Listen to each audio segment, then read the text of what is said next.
Oh, hello world. Good morning from South Korea. Are you up bright and early? Already had your coffee? Time to get a move on. Shake that thing.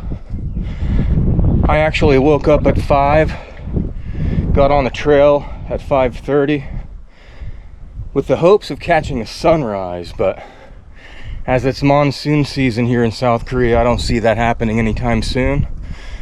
My name is Stephen Walker. Welcome to A Walker in the Woods.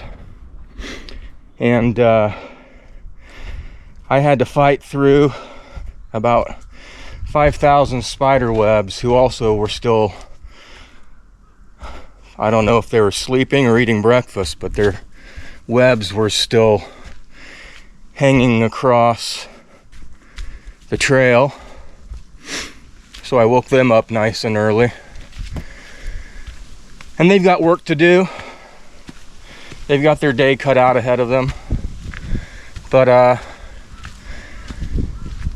yeah, nothing quite like getting up in the morning and moving the body. Another reason is it's going to be raining. There's 80% chance of rain and I can already feel the mist in the air, so I'm gonna get a move on. I've already made it to the top, now it's just getting back to down to the bottom. So let me traverse this rather than calling a helicopter in. That would be good entertainment for you though. But speaking of getting up in the morning early, I have a question for you. What day of the week, it's Saturday here by the way, weekend, but what day of the week is known for the most amount of heart attacks? I'll give you one guess. I bet you can get it.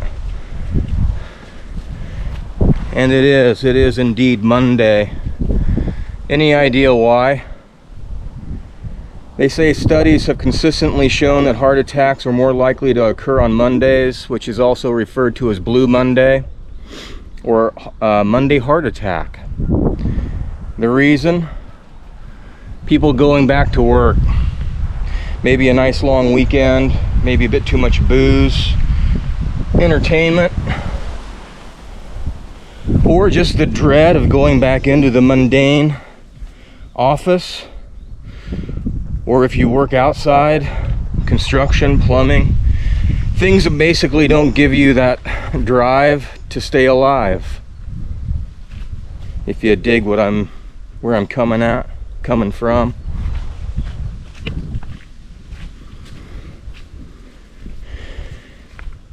So that being said, there's a quote that I often think of, and it goes something like this: I've never met a man or woman on their deathbed, which means they are close to dying, and they said, I wish I had spent more time in the office. That's pretty deep. I wish I had spent more time. I'm about ready to die. I'm about ready to kick the curb, kick it to the curb, kick the can down the road and into the gutter. But damn it, I should have finished that spreadsheet. I could have made 500 more cold calls before I cashed it in.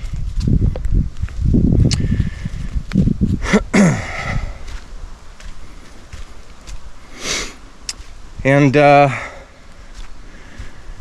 with AI coming in, and I've been watching many videos and reading news stories on how it's going to be taking over a lot of jobs, how it already has, how it's replacing the basic, even the high-end, like white-collar jobs, you know, the tech, the computer program, or coding, and all of that. So we might not have a choice in the near future whether we go in to work on Mondays or not. And if we are still allowed by the almighty men behind the curtain to still be that consumer, or as Henry Kissinger called it, I'm gonna say, I believe it was Henry Kissinger who said useless eaters. Might have been Ted Turner, who knows, one of those douchebags.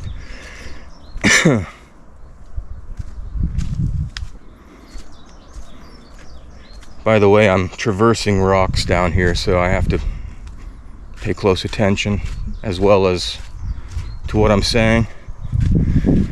But yeah, we might not have a choice anymore. Which brings me to another small video and talk by a man named Alan Watts. And who was Alan Watts? If you've never heard of Alan Watts, here's another spider web. Spider webs here are like Koreans, man. You just can't, I mean, they're everywhere. Yes, I'm in Korea, but 5 a.m. I pull up and expecting to be alone, and now people have already beaten me to the punch. Which is good. I mean, you know, get up, get out and move. But man, it's tough. It is very tough to find solitude in this country. But today I'm going to take the time to revisit Alan Watts.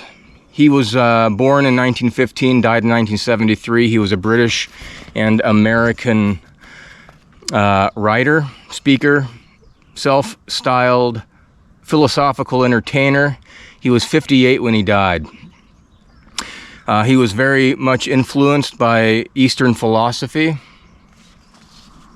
such as Buddhism, Taoism, and Hinduism. And all three of those emphasize the transient and interconnected nature of existence. If you've never listened to Alan Watts, I suggest that you do so. He has many videos in which he is either sitting in his studio or on his houseboat. He lived in Sausalito, outside of San Francisco, for a while, a long time actually. And he also took walks and made tea and waxed all things philosophical. I spent a lot of time listening to this cat.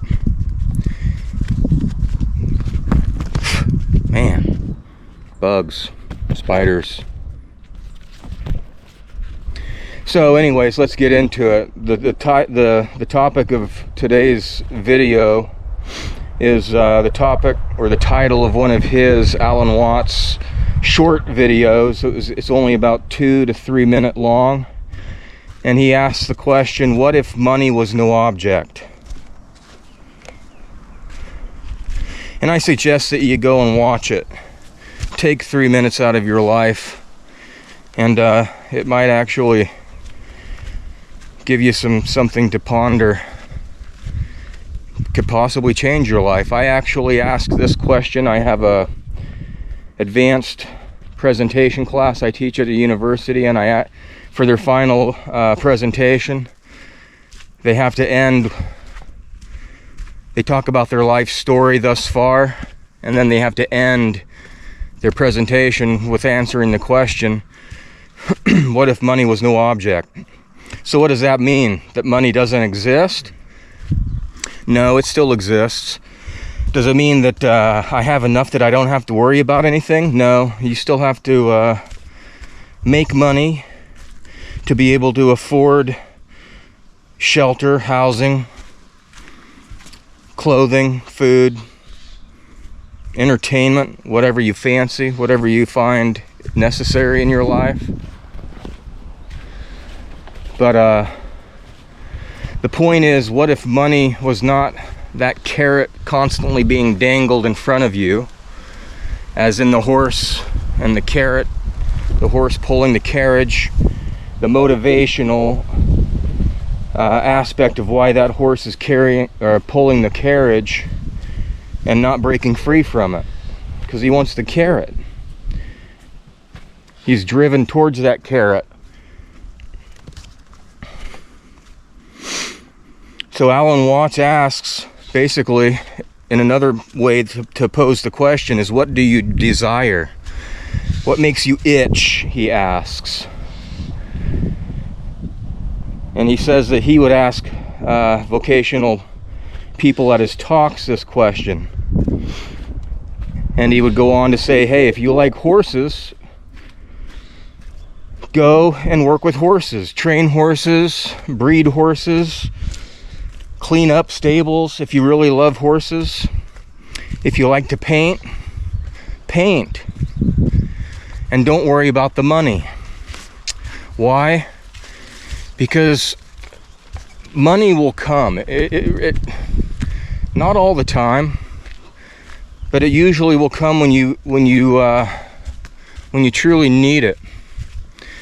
And again, the question is, how much do you need? Do you need enough to exist? And then the question is, how much do you need to exist? I touched on that in the last video. I lived in West Africa, the Gambia, as a Peace Corps volunteer. And I made, this was back in 1997, I made $500 a month.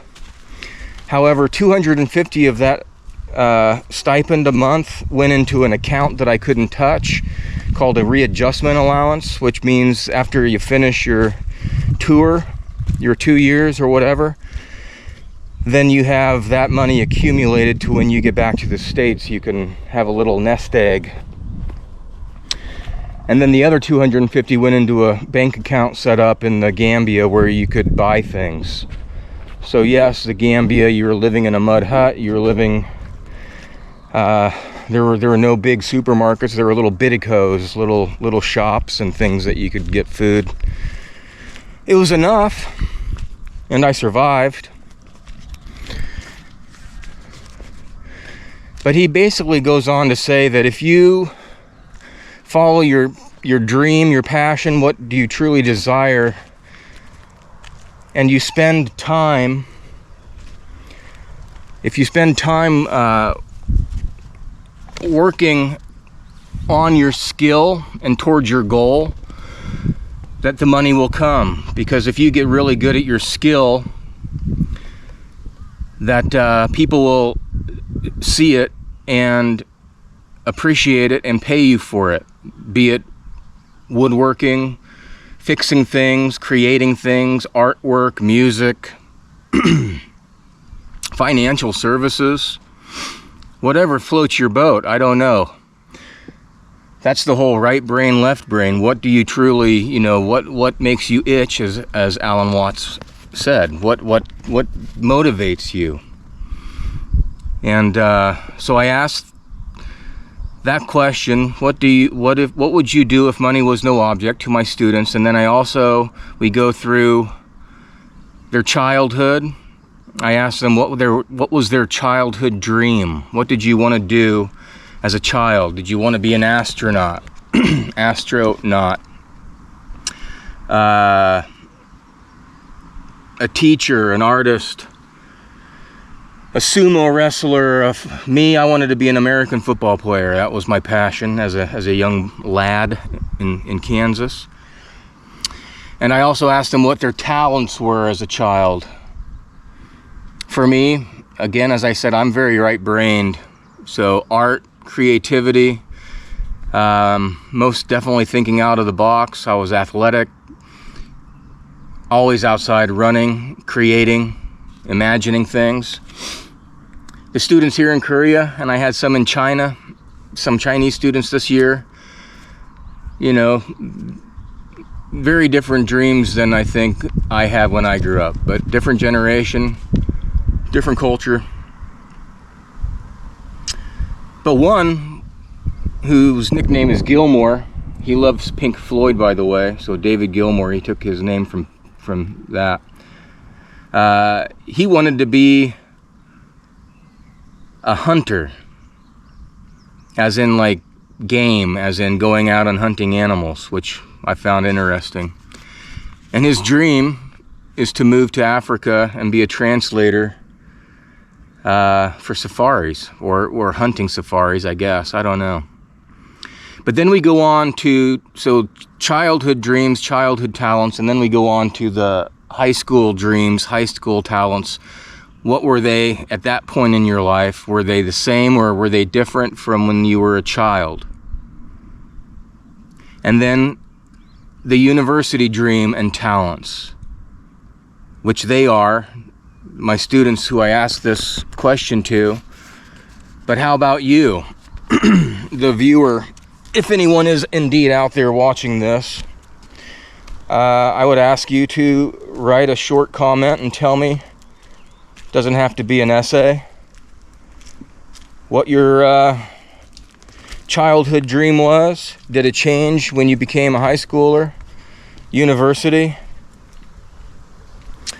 And then were you able to fulfill it, or is it still on the back burner?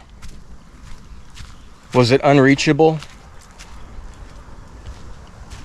Is it reachable still? I don't know.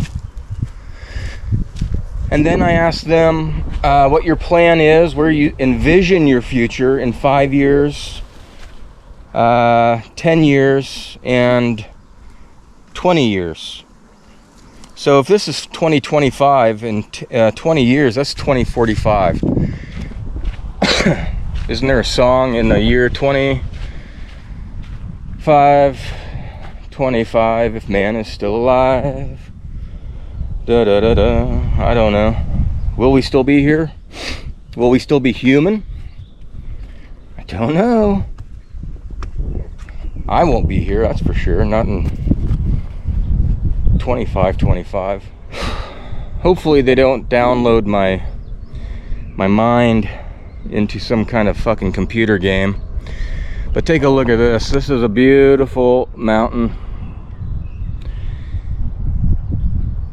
A beautiful mountain indeed. And down below is Napo.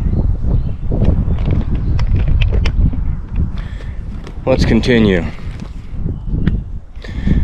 Here, these things are called prayer rocks. People will come,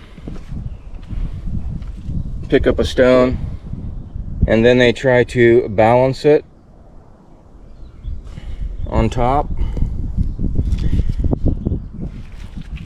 And obviously, this is a very small one, but they will make a devotion or say a prayer or a wish for how they hope their future will pan out.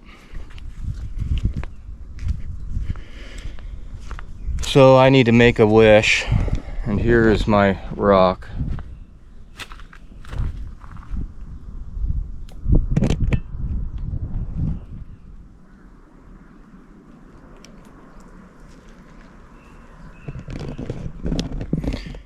Hello again. I just found my moment of Zen,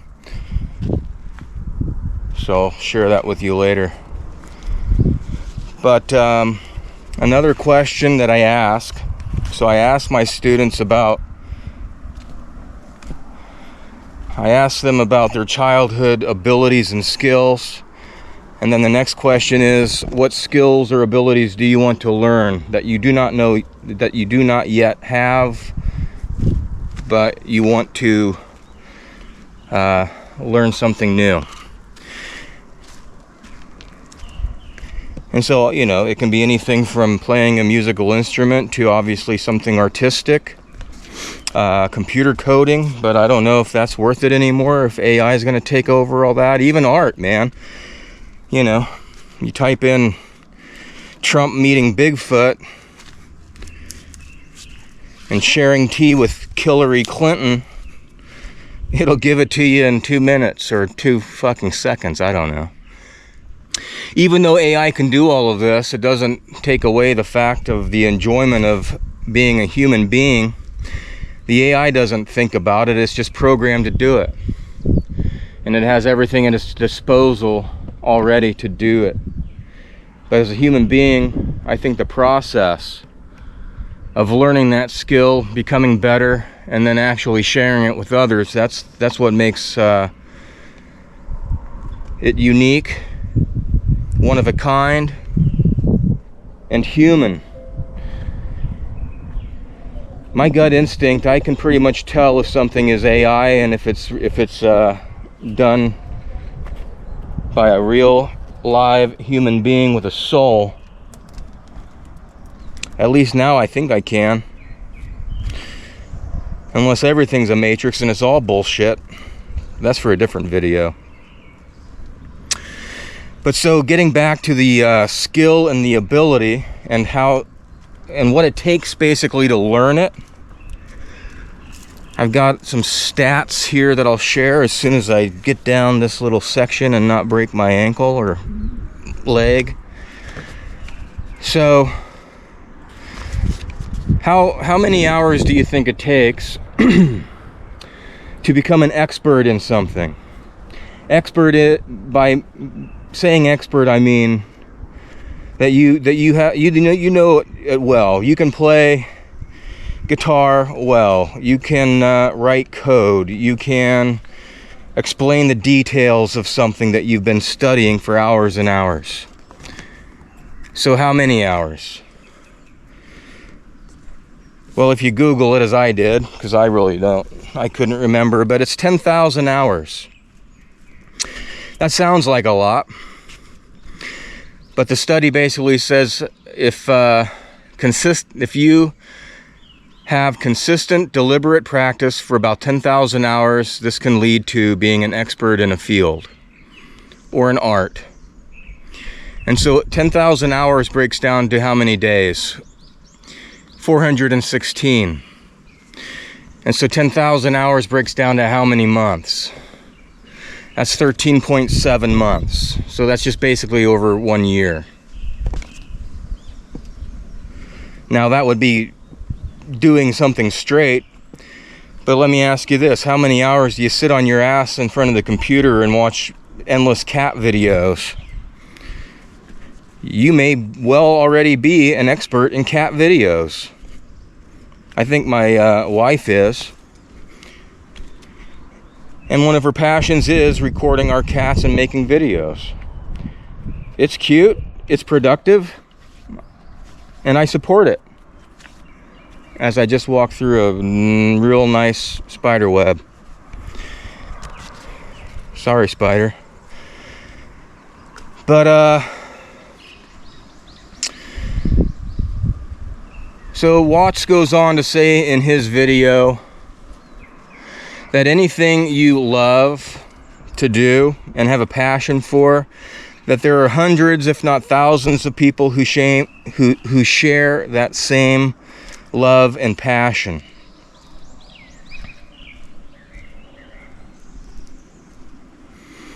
And they will pay you for it. So he goes on to say, don't worry so much about the money.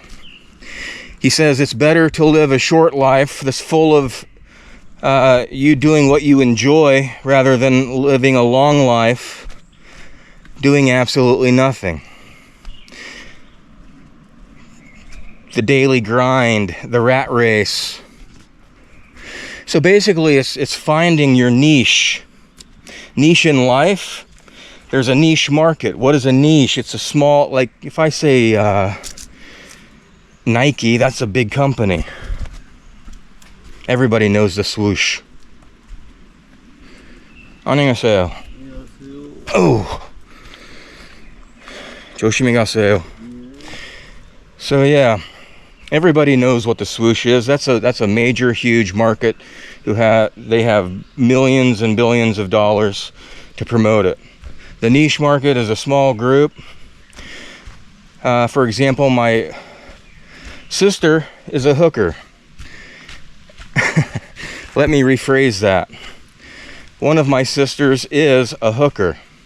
However, the hooking that she does is rug hooking, and which is creating rugs from fabric. And so she created a tool that helps her measure fabric, like width, to be able to have the same width for every little piece of fabric that she puts into a rug and makes designs and whatnot. It's her passion. It's what makes her itch. And so she designed that because it was something that was useful for her, and it turns out that it's very useful for others. And she's making a small but decent and consistent profit by making a very simple little metal piece that has different widths on it to be able to measure pieces of fabric.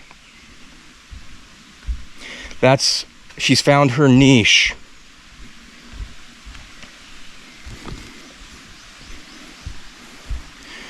It really doesn't take a lot. The only thing that it takes is, number one, yes, you need to find that niche, or you need to find your passion, and then develop something and actually take the time to develop it to the point of being able to offer it. Many people, yeah, we get ideas and then we get drunk or stoned. That's the best idea ever. Oh, we're gonna be rich. And then the next day you wake up with a hangover and decide to watch football. And it goes in, it's downloaded from source, and then it goes right back out to source again if you don't actually do something with it.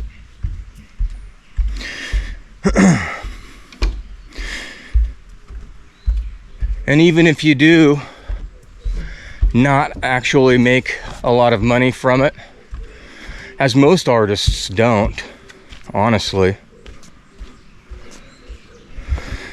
Here's a good example of Korea.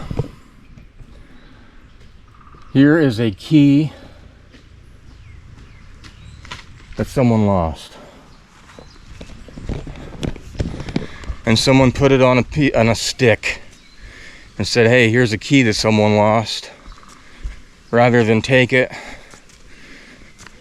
or bury it, they put it there in the hopes that the owner will come back looking for it, and they stick it on a stick. For as many things that I get frustrated about, there are many just as equal, or if not longer, of a list of why I've stayed so long here. But speaking of artists, painters who have died for their art, Van Gogh went crazy. Scientists, Nikola Tesla, he died broke, but he is responsible for a lot of the technologies that we use today. It wasn't about the money for these people. It was the passion, the love of their art or their science. It made them itch. It's what made them itch. It's what got them up at 5 a.m. or kept them awake until 5 a.m., whatever. A lot of people are getting very depressed, angry, full of angst. Oh, what the hell is going to happen in the future, and we're not going to have jobs and food, and well, that's the future, man. Who really knows? No one knows.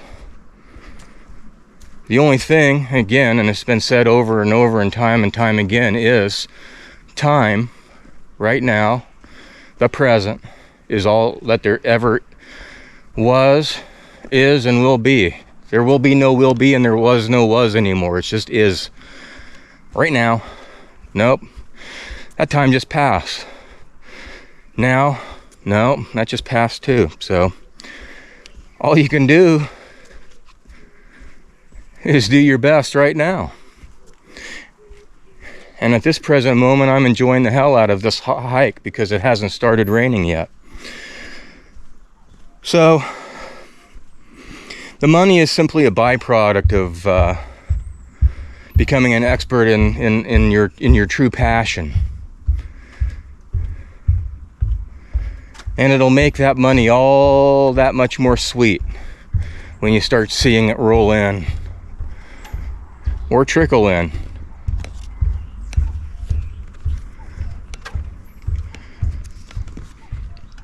So if you were to lose your job tomorrow or next year. The question would be, and of course, if money was not the main focus on how you pay for your rent or get food, but I mean, you have maybe family or friends or your own home, you have enough to where you can indeed follow your passion. If you take that leap of faith, what would you do? If you want to write a comment down below. Underwater basket weaving, is that your passion? Stacking BBs?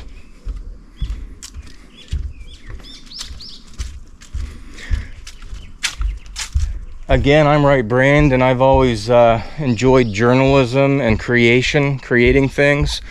So right now, this YouTube thing is kind of a passion. I make zero money. I only have like 40 viewers or subscribers. But look at me, I'm up at 5 a.m., 6 a.m. doing this. I'm digging it. So I'm gonna end this because I'm just gonna basically be walking into a lot of spider webs from here until I hit my car. But right there, there's the road, there's the path. There's the perspective. There's the focus. Let's focus. Focus on that future. Do you see the end? Is there a light at the end? It's kind of dark at the moment, but if you find your purpose, that darkness will become light. Can you dig? So basically, I hope that you all find your purpose. We were all given gifts as young children. We were all geniuses once until we went to school and they put us in that box. Gave us corners rather than round surfaces. So we all were given gifts that maybe we couldn't open. So maybe now with the uncertainty of the future, it's time to go back into that attic where you have all those gifts stored away and open one up, blow the dust off and see, does it still resonate with you? Does it still make you itch? And if not, find one that does. So until next time, good luck, God bless, and enjoy your moment of Zen. Ciao for now. P.S. I just want to give a quick update. I did start my 30-day challenge of downsizing yesterday. I'm doing it in reverse, so I got rid of 30 items of clothing, shirts, pants, shorts, socks, but basically 30 different things. Today is going to be 29 different things. I've already got a stack of books. So I'm going to go big down to small, and may make a video about it one day. But if you don't know about the 30-day challenge, watch the video before this one and I explain it a bit more. Now here is your moment of Zen.